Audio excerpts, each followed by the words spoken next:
Welcome to Wales Today, live from Bordeaux. Euro 2016 is about to kick off, and with it, the hopes of thousands of Wales fans.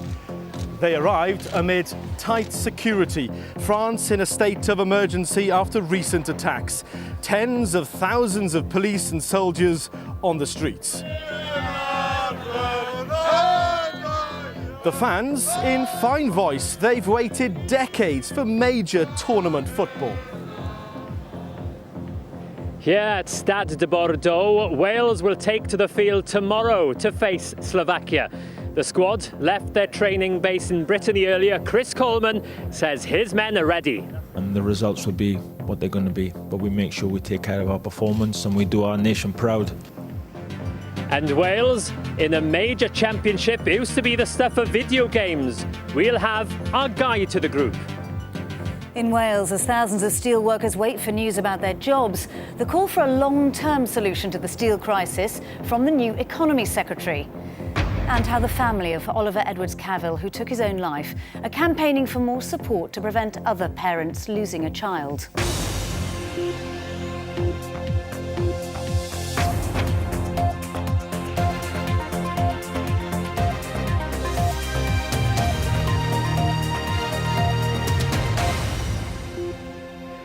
Good evening. France is throwing a month-long European football party, and for the first time, Wales are invited. Welcome to Bordeaux. This sophisticated city of culture and breathtaking architecture has been transformed over the past few hours as thousands of Wales fans spill into the city. Now, if Chris Coleman's men want to make it to European Championship glory and bring home the Henri Deloney Trophy, they'll have to get through 7 games over the next month. They'll be cheered on by thousands of Wales fans, just some of the 500,000 supporters making it here from the UK. But before any celebrations, Wales will have to get out of their group. 3 crucial games in just 10 days. It all starts, as you well know, tomorrow here in Bordeaux against Slovakia. Then it's a trip north to Lens and the much anticipated match against England on Thursday. And then back down south again to Toulouse a week on Monday for the final group game against Russia. Well, the fans are arriving in a nervous country. France is in a state of emergency after recent attacks. 90,000 police and military personnel are on duty on the streets. Kate Morgan has this report. Wales's attendance at a major football tournament is not the only thing unprecedented about Euro 2016. France remains on high alert following last year's terror attacks in Paris. It's thought a record 90,000 security staff are working here. Amongst them are officers from Welsh police forces. My officers, along with the Slovakian officers on Saturday, will be working in teams with French colleagues. We'll be out on the ground, engaging with the Welsh fans, the Slovakian fans, the locals and the neutrals who are going to come to Saturday's game. We'll be advising and supporting the French police. They're also hoping to avoid scenes like these. Police using tear gas to break up a brawl involving England fans in Marseille last night. But the Welsh fans arriving in Bordeaux are not worried, just excited. We waited 58 years, so it doesn't bother. We've got to enjoy ourselves and make the most all the time. Never thought I'd actually make it in my lifetime, to be honest, so yeah, just really looking forward to it. The more the better as far as I'm concerned, and everyone seems to be behaving themselves up to now. And the security is, of course, strict getting into the fan zone. So when you arrive, they'll check you down to see if you've got anything on your body. They'll also go through any bags you've got. Anything they don't like will be locked in some lockers over there. And they have to do that for the up to 60,000 fans that are expected here. Come on, Wales! And the Welsh supporters have now truly arrived in Bordeaux, making the most of the French experience, which today includes a strike on some tram services around the city, and then, of course, the more relaxing cafe culture. They're not even going to let the familiar weather spoil the party.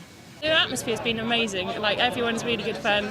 Everyone talks to each other. As soon as you see another Welsh shirt, they're just like, hey, aren't they? You can go and join everyone and have drinks with them. It's been really, really good atmosphere. The first half of the week we spent sightseeing and having a look around the city. It's absolutely beautiful. Obviously the fans are turning up now in force. The atmosphere is building. and everybody's looking forward to the game tomorrow night. And so too is the new Sports Minister Vaughan Gething. He'll arrive before kick-off tomorrow. People who don't really take an interest in the football team itself have got more interested as qualifications seem more real, and so there'll be lots and lots of attention now that there wouldn't otherwise have been. And there's a great message there for our elite athletes, but also for everyone who's interested in some form of sport or exercise or activity. So it's a real bonus for Wales on the sporting front, and obviously it's an opportunity to sell Wales to the world. So wherever you are, the agonising wait to see Wales kick off is almost at an end. And while security is visible and clear, there's only one thing on the minds of fans, and that's watching their team make history. Well, the Wales squad left their base in Brittany earlier and have been training on the pitch at Stade de Bordeaux this afternoon. The manager, Chris Coleman, has given his final press conference ahead of tomorrow's match, and Iwan Griffiths has been following the team for us. Iwan, I just wonder, what's the mood in the camp less than 24 hours to go now before that opening game? Good evening, Thomas. Yes, well, there's definitely a feeling of excitement here tonight. You could even describe the mood in the press conference as emotional. Chris Coleman celebrating his 46th birthday today, just urging his players to enjoy this moment. It's been a long 58-year wait. We're nearly there. Treading the turf at the Stade de Bordeaux, it's where the Euro campaign gets underway for these men. The self-proclaimed band of brothers taking the opportunity to get a feel of the pitch less than 24 hours before this historic adventure finally kicks off against Slovakia. I'm sure I'll have some goosebumps, that's for sure, especially with the Welsh fans when they're singing the anthem, and knowing everybody in Wales back home is watching on TV. The people who haven't actually got into the stadium will all be supporting us, and yeah, we're actually involved in a major championship instead of watching obviously on the TV other teams play. So yeah, to be fully involved as a nation is going to be amazing for everybody, and we hope we can do everybody proud.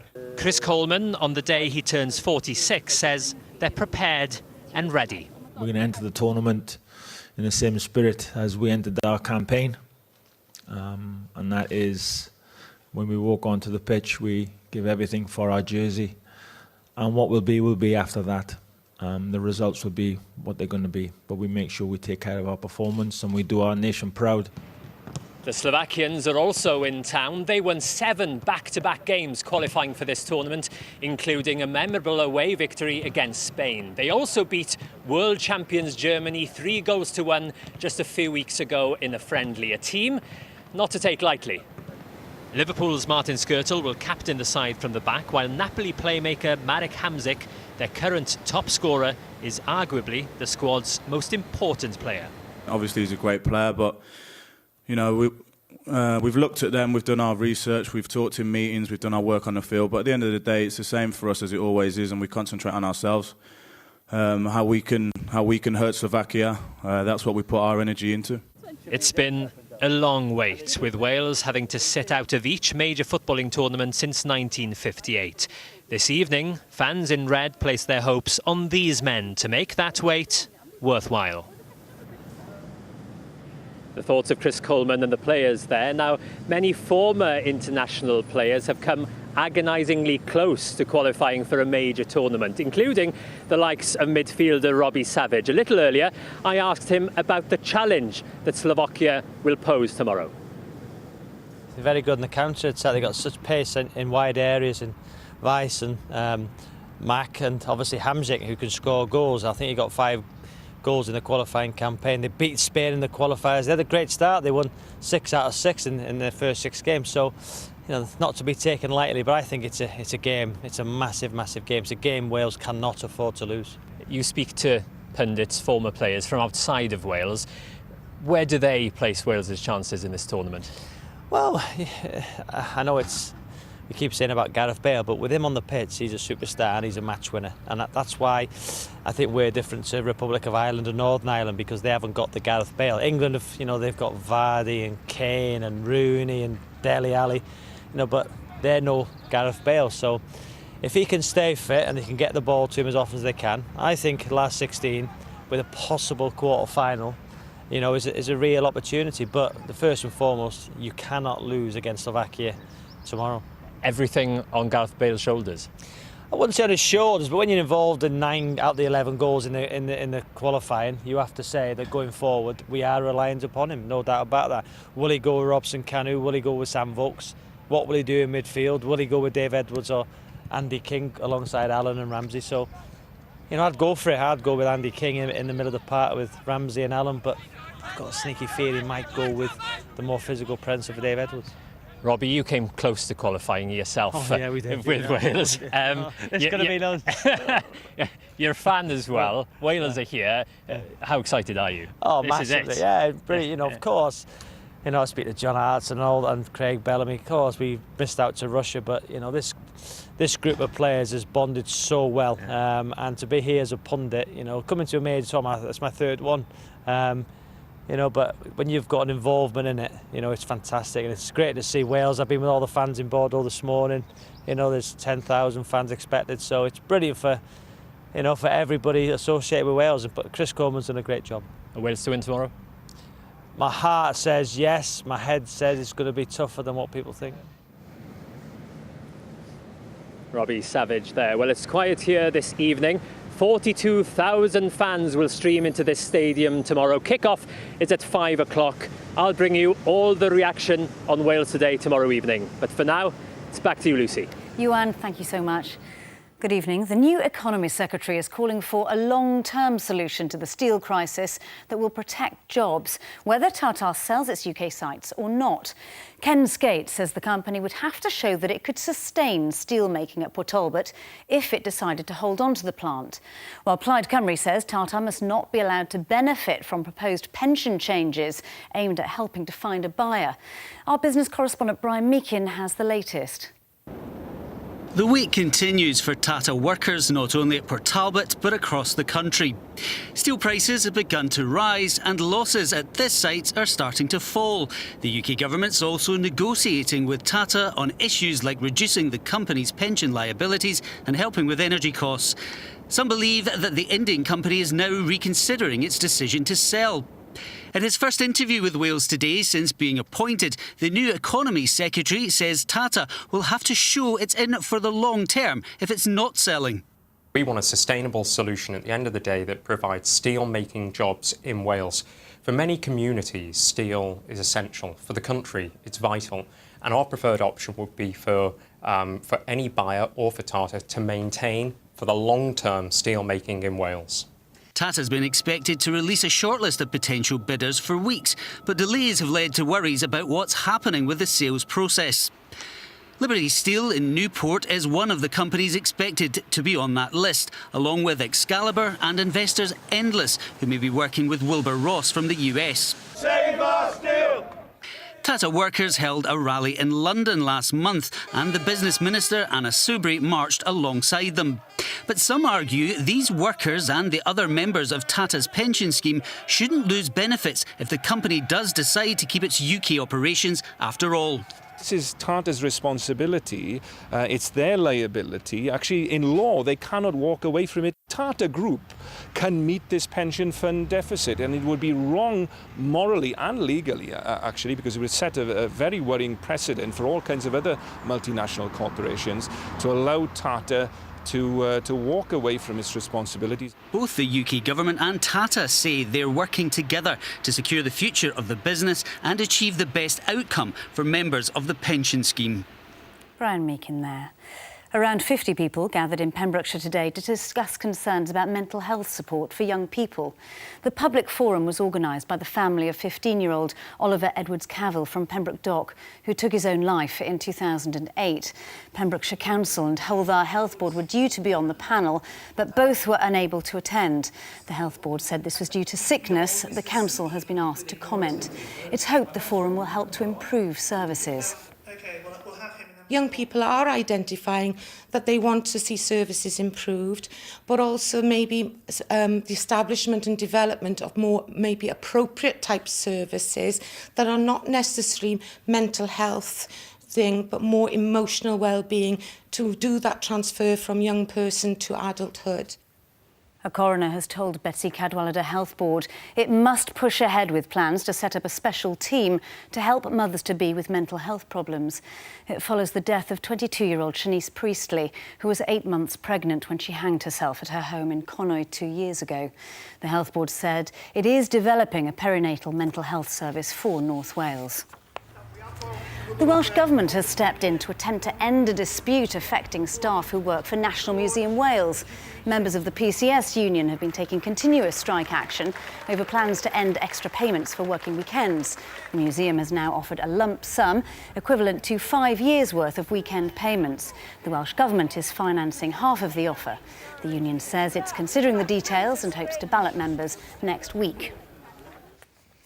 3 days of celebration to mark the Queen's 90th birthday began with a service of thanksgiving at St Paul's Cathedral this morning. And among those chosen to lead the prayers, Hilda Price from Cardiff, who shares her birthday with the Queen. We give you thanks for Jesus Christ, your Son. Enliven the Church, his body in the world, that it may be united in his love. Mrs Price, who was born in Carmarthen, said when she was told she was to take part, it was the shock of her life. I bet. Rugby and Wales centre Jamie Roberts says players are always on edge when facing New Zealand, more so than when playing any other side. They face the All Blacks in Auckland tomorrow, but kicking coach Neil Jenkins says they won't be intimidated. Their home record is pretty impressive.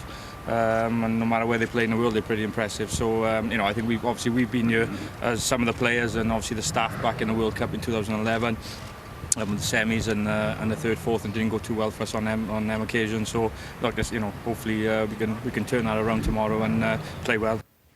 And that's it from me for tonight, but I'll be back with an update for you at 8. Let's rejoin Thomas now in Bordeaux. Thomas. Lucy, since 1958, the closest the Welshman has come to playing in a major football tournament has been on a computer. And with that in mind, here's our guide to Wales's group at Euro 2016, which celebrates both the beautiful game and the video game. Wales are in Group B, alongside England, Russia and Slovakia. First up, Slovakia. Underestimate them at your peril. They've just beaten world champions Germany in a friendly and beat Spain during qualification for the Euros. Wales have played them twice before and each match was a goal fest. A 5-2 win away, but a 5-1 thrashing in Cardiff. The only high point of that game, Gareth Bale's first goal for Wales.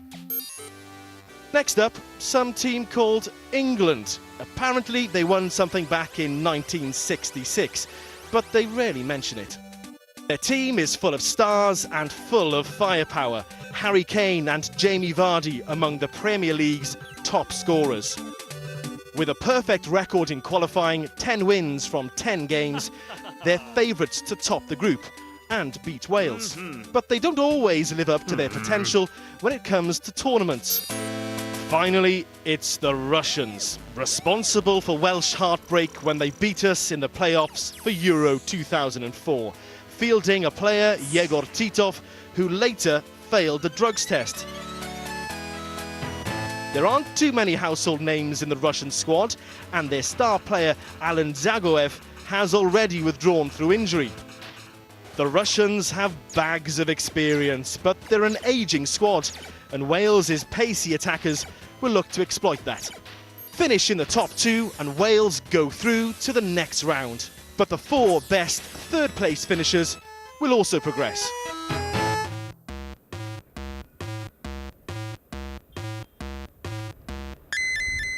Yes, let's hope Wales will continue and prosper throughout this tournament. Well, 24,000 Wales fans have tickets for tomorrow's big match. Many more will be on the edge of their seats back home. Carwyn Jones has been looking at how Wales is preparing for a tournament that's been 58 years in the making. Camera phones at the ready because the Euros are looming large in the Welsh capital. As if we needed any reminder, a giant Welsh football shirt now dominates the city's shopping precincts. A photo opportunity that's just proved impossible to resist.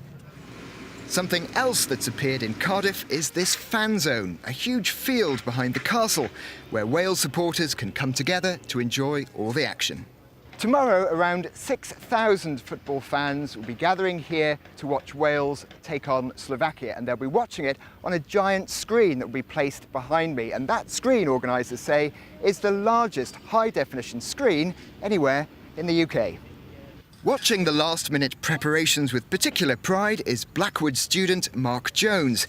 He fired up a social media campaign calling for a fan zone in the capital when it looked like there wasn't going to be one. His petition got 1,000 signatures in a fortnight, and it's all paid off. Hopefully in years to come, people will be looking back at thousands of people celebrating here and go, that was the moment that the era of Welsh football really started in Wales. So, really emotional. It'll be just as emotional for fans in Swansea. The city's Castle Square is hosting a fan zone too. Tomorrow, thousands of supporters are expected to take the train, heading into town and city centres to enjoy the match. In response, British Transport Police is beefing up its presence on the rail network.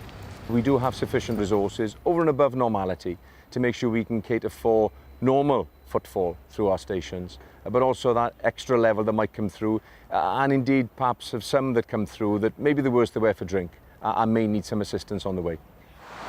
Throughout the tournament at nightfall, 16 historic landmarks, including Conwy Castle, will turn red. They'll be lit up throughout the group stages, and as long as Wales is in the tournament. Fans will be hoping the night sky stays that way well into July. Well, the mass exodus of Wales fans started a few days ago, and the initial few dozens have now been joined by thousands upon thousands of supporters. And those without a ticket to tomorrow's game at Stade de Bordeaux will be able to watch the match on giant screens in the fan zones in this city. Now, people are gathering there tonight ahead of the opening game of the tournament between host France and Romania. And Kate Morgan is there for us tonight. Kate. Thanks, Thomas. You're right, this is the Bordeaux fan zone where you can play football, and as you said, you can watch it. And actually, 62,000 people can come here and watch every game of the tournament. Bear in mind, that's 20,000 more than will be at the stadium for the Wales game against Slovakia tomorrow. Two fans who will be there are Alan and Ryan. Alan, you've been a lifelong football supporter. Tell me what it's like to finally be here. I think it's absolutely incredible. I think for me, it's the final leg of a journey that I started about 31 years ago in Cardiff. I think it's a journey I never thought I'd make. And here we are today in the fan zone in Bordeaux, absolutely loving it. Wales. And it's going to be emotional for you as well, isn't it? I think I cried when we beat Belgium. I certainly did cry when I went to Zenica. I think tomorrow, when they play the national anthem, I'll be in tears, but it'll be tears of joy. Brilliant. And Ryan, can you quite believe this moment is actually here? Not really. I mean, throughout the last couple of months, the sticker books and the songs, it's all been a little bit surreal, and now it's slowly starting to sink in. I've been walking around Bordeaux today and seeing all the flags on the shops, and now in the fan zone, and spotting Welsh people everywhere, all over the place. It's slowly starting to sink in. But I think when those teams walk out tomorrow and the anthem starts to play, that's when I think we'll know. I'll really believe that this is happening, because I still can't quite get my head around. Our little nation has finally got our spot on the world stage, and I'm really proud, for once that, we finally have a spotlight. Brilliant. And you two are going to make the most of it. Thank you ever so much. And it's been a bit of a mixed day in here, Bordeaux here, weather-wise, but the sun is finally coming out. Let's hope that's a good omen for tomorrow, but let's get the full weather now. Back home with Clea Griffiths-Davis. Thanks, Kate. Good evening. Yes, certainly a mixed bag here as well over the next few days. Humid conditions over most of the country for the best part of the week, and they're likely to remain with us tonight and into the weekend. Some showers around tonight as well. The showers are quite mixed all over the place, to be honest with you. Not much of a pattern to them. We could see some late day brightness over parts of Pembrokeshire, but then showers developing elsewhere. Higher over parts of higher ground in mid Wales, we could see some more heavy showers there. But a mild night. Temperatures down to around 12 or 13 Celsius are quite unsettled, and certainly feeling a bit muggy if you're trying to get a good night's sleep ahead of the football. We've got low pressure in charge of the weather, and this is basically bringing more unsettled conditions. We see a series of fronts waiting out in the west. These will push across the country over the next few days. Not necessarily bringing heavy rain, but enough to make things a little damper. So tomorrow morning then, 8 o'clock, we see plenty of sunshine around in the southeast first thing. Spells of sunshine will come and go during the day, but further north, we've got some more showers around. These could be heavy at times as well, but it's still quite warm, especially considering it's early in the morning, temperatures 15 or 16 Celsius. Some more showers then as we go down into parts of South Ceredigion and into Pembrokeshire itself. So quite a mixed bag ahead for Saturday. And then we'll see the more showers developing as we go through the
are looking clearer and certainly a bit brighter.